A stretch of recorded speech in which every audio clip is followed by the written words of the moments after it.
Hello everyone, welcome to Somya's Diary. I am Somya Ranjan Pati. Today's topic is nanotechnology. So, what is nanotechnology? It is the understanding and control of matter at nanoscale. Then, what do you mean by nanoscale? It's a scale, it's a dimension that range between 1 nanometer to 100 nanometer. A nanometer is 1 million of a millimeter. That is the size. You can imagine just it is 1 lakh meter smaller than the diameter of human hair. Then, do you have the technology to work on such a small scale? Yes, we have. Then what the next question comes, why we are interested at such small scale?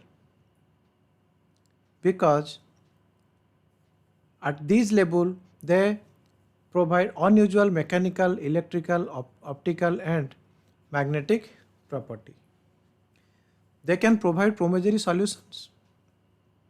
So let's discuss some of the solutions they can provide. You must have heard about fullerenes. Fullerenes may be used to trap free radicals generated during an allergic reaction and block in the inflammation that results from the allergic reaction. Its antioxidant properties may be used to avoid multiple sclerosis, a medical condition in which motor function deteriorate. Then combining it with nanotubes and polymers, we can produce inexpensive solar cell. That's a promising solution. It can be used to store hydrogen. It can be used to prevent bacterial growth even in water pipe. It can be used against HIV, antioxidant, antiviral, gene and drug delivery, photosynthesizer in photodynamic therapy. These are promising solutions. Apart from that, it has a lot other application in chemistry, physics, geology and industry. Similarly, gold nanoparticles can be used in sensory probe, electronic conductors, therapeutic agent, organic photovoltaics, drug delivery in biology. Then FEPT nanoparticles. They also have great biomedical potential as they show superior characteristics including super paramagnetism, resistance to oxidation and high chemical stability. Similarly, FEPT can be used in biosensing, magnetic resonance imaging, targeted drug delivery and therapy. Similarly, titanium nanoflower can be used as a biosensor for quick and precise detection of conditions like diabetes, Parkinsonism, Alzheimer, food infections. They also can be used to remove heavy metals from water. They can be used for Raman spectroscopy as well. It can act as smart material. Smart material means the properties can be changed by external stimulus. So how they can act a smart material? Because of their high surface to volume ratio. Similarly, silver nanocubes can be used for plasmonic sensing, surface enhanced Raman scattering. Then metamaterials, catalysis, bio nanotechnology. SNO2 nanoflower can be used as anode materials for lithium ion batteries. So let's focus on some selected applications of nanomaterials. Carbon nanotube can be used as microbial fuel cell. In our discussion on application of biotechnology, we have already discussed what is a microbial fuel cell. If you don't know, please refer to that video. Due to high surface volume, nanomaterials can be used as a good catalyst. For example, reaction rate of nanoaluminum is so high that it can be used for solid fuel for rocket propulsion. next generation computer chips. So there is a limitation on chip technology. How? If you want to increase the performance, you have to increase the clock frequency. If you increase the clock frequency beyond a limit,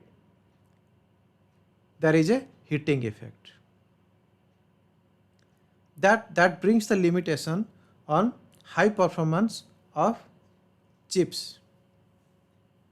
Those are used in electronic part. So this limitation can be countered by using nanotechnology. Nanocrystalline, static materials, ultra high purity materials, durable interconnections. These are the things that nanomaterial can provide. Similarly, they can be used to eliminate pollutants. They can be used to prepare sunscreen lotion. They can be used as sensors. However, there is a disadvantage too.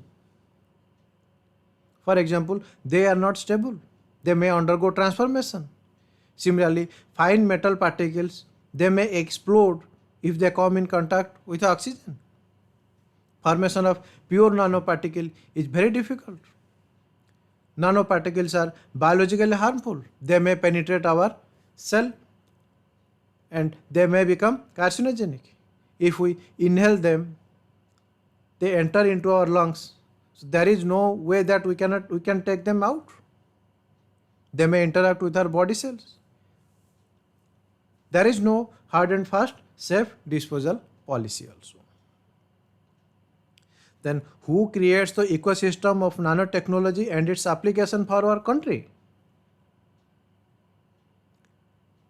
Its Department of Science and Technology has initiated Nano Mission program to foster, promote and develop all aspects of nanoscience and technology. The mission is steered by Nano Mission Council. So what are the verticals of Nano Mission?